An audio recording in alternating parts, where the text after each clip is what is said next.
Kita awali dengan doa bersama-sama. Kita niatkan hati kita dari rumah tadi ke sini untuk apa? Agar apa yang kita pelajari hari ini, pagi hari ini bisa bermanfaat untuk diri kita. Oke, untuk itu apa? Sudah ada pesan? Bisa dipilih doanya? Doa mulai. Bismillahirrahmanirrahim.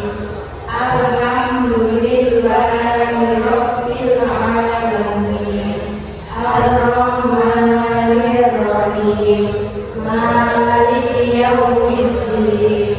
Iyyaka na'budu wa iyyaka nasta'in. Ihdinas shiratal mustaqim. Shiratal ladzina an'amta 'alaihim ghairil maghdubi 'alaihim waladdallin.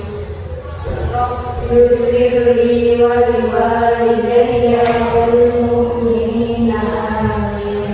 Raditu billahi rabban wa bil islam dinan wa bi Muhammadin nabiyyan wa rasulan.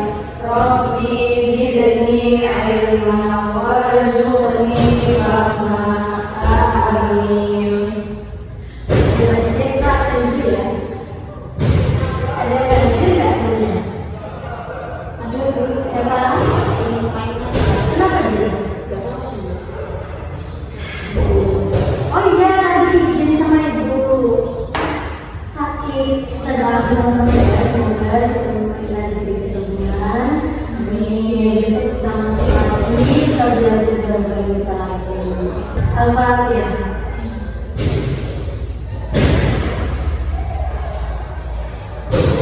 Berarti baca dulu ayat Musa, Ibu Kaki Ayu, berarti Ibu Ayu Fitriana, Ibu. Oke, masuk semua ya. Sebelum kita mulai pelajaran, ada yang ingat nggak kemarin kita bahas apa? Buku 5 dulu. Iya, depan semua ya, teman-teman ya. Sudah dijelaskan dari 1 sampai 6. Nah, pada bab ini kita akan mempelajari tentang rukun Islam. Rukun Islam.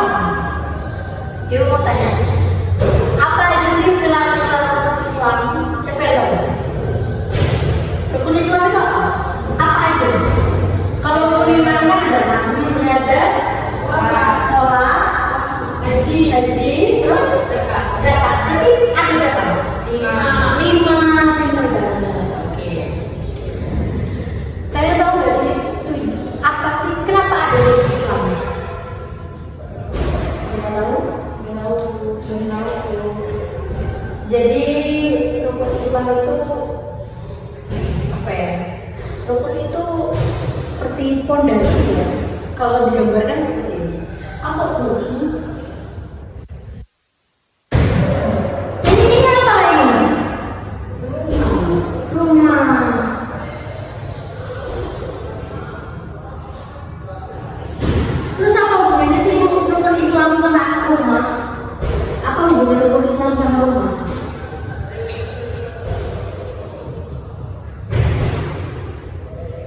Jadi gini, rumah ini tidak mungkin berdiri hanya seperti yang kalian lihat dari sini. Pintunya doang, temboknya doang, jendelanya, lantainya, itu tidak. Tapi dia di bawah ada fondasi yang tidak terlihat. Kalian tahu fondasi rumah dulu seperti apa? Udah pernah lihat ya? Tahu. Nah, seperti itu. Jadi fondasi itu nggak mungkin separuh gini terus ini nggak ada fondasinya, atau cuma separuh gini ini nggak ada fondasinya. Enggak, tapi dia full. Nah, apa hubungannya dengan rukun Islam? Rumah ini ibarat diri kita, iman kita.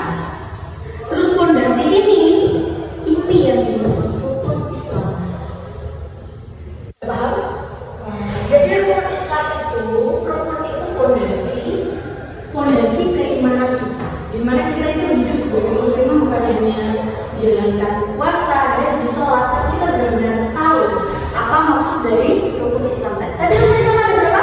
5. Yang pertama apa? Syahadat. Ada yang tahu lafaznya syahadat?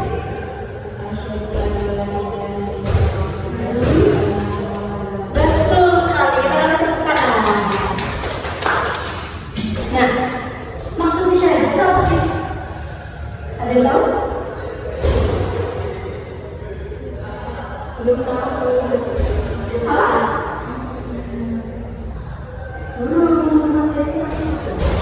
Syahadat itu kalau apa syarat sebagai masuk Islam dulu. Ibu tuh punya teman, dia tuh Kristiani dia.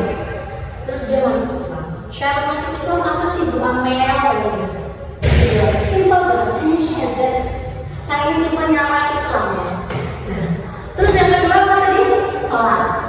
Sholat seperti yang diketahui, sholat ada waktu. Tapi sholat itu nggak cuma ada waktu, ada sholat sunnah, sholat Idul Fitri, sholat ini, sholat ini, sholat ini. Syahadat, sholat, zakat. Zakat seperti yang kita tahu mengeluarkan sebagai nyata. Puasa juga ada puasa Ramadan, puasa sunnah, dan terus haji. Itu ya yang pergi kemana haji? Mekah sama pintar sekali, keren. Nah, nanti kita di sini akan belajar tentang pilar-pilar ini. Kita akan benar-benar membahas secara detail syahadat itu gimana, cerita awal-awalnya gimana, sholat, zakat, puasa, dan haji.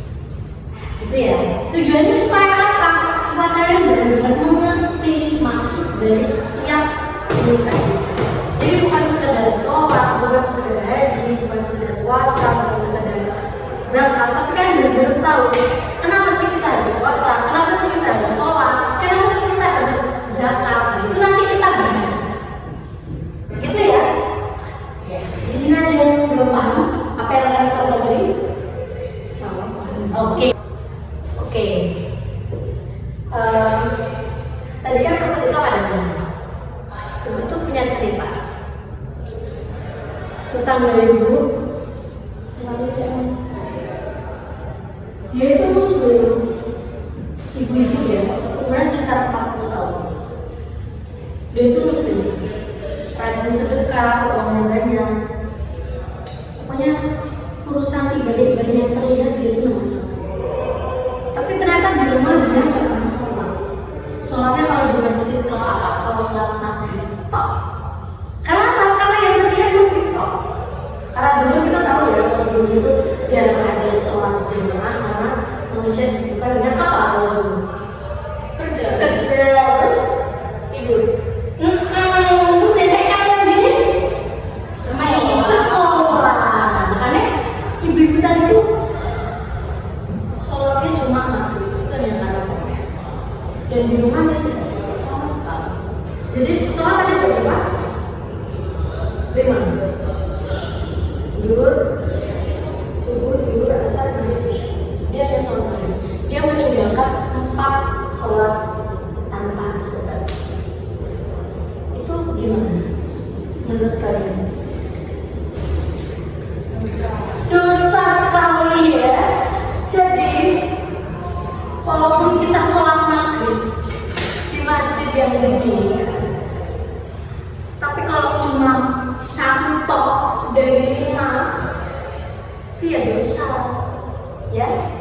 Jadi kalian jangan pernah meninggalkan sholat, karena sholat wajib, karena sholat masuk dalam fondasi gimana rumah ini keimanan kita bisa terbentuk apabila sholat kita benar, apabila syahadat kita dilakukan dengan benar, zakat kita benar, haji kita bagi yang mampu dilaksanakan